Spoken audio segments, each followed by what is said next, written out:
अब इसके बाद इससे बात आती है, इससे आगे के जो एनर्जी फील्ड है उनका कैसे करें। अब इसमें मैंने आपको ये बता रखा है कि जो मुख्य बल्लाट समभुजंग है एरिया आता है, ये एरिया हमारा पूरा पूरा आता है मुख्य बल्लाट समभुजंग। तो इसमें N3 है, ये हमारा N3 का जितना भी पोर्शन आ रहा है ये यहाँ से लेके पूरा यहाँ तक सेंटर तक ये पूरा हमारा मुख्य आएगा। इसमें इतना पोर्शन भूधर का हो जाएगा और इसे पीछे का मुख्य का माना जा सकता है। ठीक है, बल्लाट का भी जो है भूधर का यहाँ तक आ गया, इससे आगे बल्लाट होगा, इससे आगे सोम होगा, इससे आगे भुजंग होगा, ये पूरा पूरा। अब इसको आप कैसे मेजरमेंट कर सकते हैं, जैसे अब इस एरिया को देख लीजिए, इस एरिया को यदि हम इस तरीके से देखें, एक मिनट,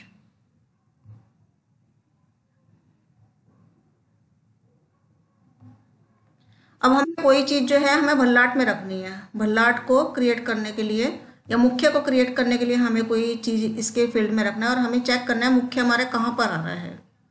ठीक है, तो अब इसमें आपको पता है यहाँ टिल्टेड है और ये हिस्सा आपका कितना आ रहा है, ये भल्लाट का हिस्सा आ रहा है। समझ लो 4.5 फुट के करीब छोड़ देंगे हम, दीवार से 4.5 फुट छोड़ के, ये दीवार है आपकी, वॉल है, यहाँ से 4.5 फुट छोड़ के हमारा जो है मुख्य की कैटेगरी स्टार्ट हो गई है।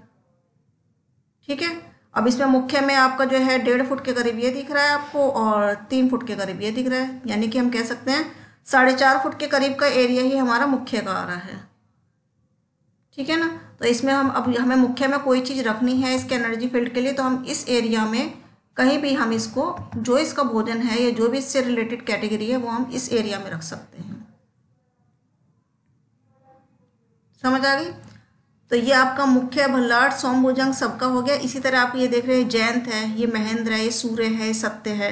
अब सूर्य के लिए हम कहते हैं कि सूर्य में आप जो है ये लगाइए, इस सूर्य की कैटेगरी में आप जो है सन लगाइए, सन बताया जाता है यहाँ पे। तो इस वाले एरिया में आप कहीं भी सन लगा सकते हैं। इसकी कैलकुलेशन करेंगे कि यहाँ ये कितना आ रहा है, कितने फुट पे आ रहा है, इसकी कैलकुलेशन के लिए भी हम वही मेजरमेंट करेंगे। 15 फुट के करीब छोड़ के, 15 15.5 फुट छोड़ के हम जो है फिर हम यहाँ पे अपना सन लगा सकते हैं। इसमें आप यहाँ भी लगा, ये जितनी भी है ट्रायंगल एरिया बन रहा है, इस ट्रायंगल एरिया में आप कहीं भी अपने सन को लगा सकते हो,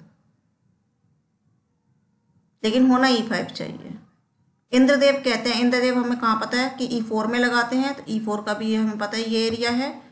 इसको जो है मेजरमेंट करेंगे और इतना एरिया जो आ रहा है आपका, इस एरिया में हम इंद्रदेव रख सकते हैं।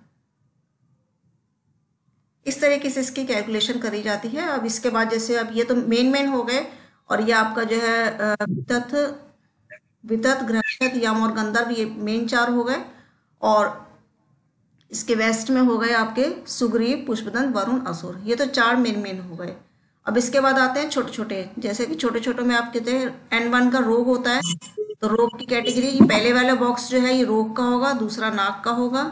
ऊपर की कैटेगरी ये इनकी है, भुजंग, सॉरी, अदिति, दीति, शिखी, पर्जन्य, जो 4 देवता जो जागृत हुए थे हमारे, ये इनमें लास्ट में आएंगे। ऐसे ही आपका ये बृहश, अनिल, पूषा, बृहश, और इसमें आपका जो है मृगराज, मृग, पितरोद्वारिक, ये मेन, ये जो लास्ट के जो बचे हैं दीवार से, वॉल से टच होते हुए, ये इसमें आएंगे। और जो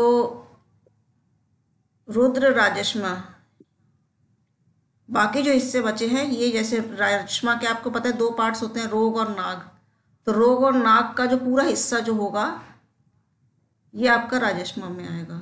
पापयश्मा और शोष, ये दोनों रुद्र के हैं, तो पापयश्मा से स्टार्ट हुआ और ये पूरा जो है ये रुद्र जो है एरिया इसको कवर अप करते हुए आ रहा है, शोष को, शोष और पापयश्मा दोनों के मिला के रुद्र हो गए। ऐसे अदिति, दीति, ये किसके हैं, आपके हैं, तो इन दोनों का जितना भी हिस्सा होगा वो आपका अपा का होगा, आपवश, शिखी, पर्जन्य का होगा।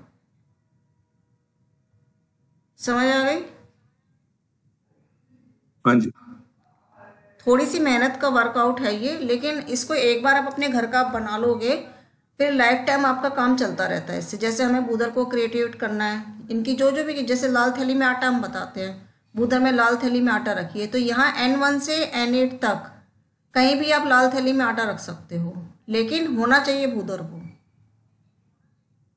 ठीक है। अगर आपने ये उधर N1 आपने गलत मेजरमेंट किया और ये आपने सोचा कि ये N1 आ रहा है, लेकिन ये N1 ना हो कि W8 आ रहा है और यहाँ लाल थैली में आटा रख दिया, तो फिर वो गड़बड़ कर जाएगा मामला। एरिया भी कंफर्म होना चाहिए, सेंटर्स में नहीं होना चाहिए, लेकिन इसमें कहीं भी आप जो है लाल थैली में आटा रख सकते हो।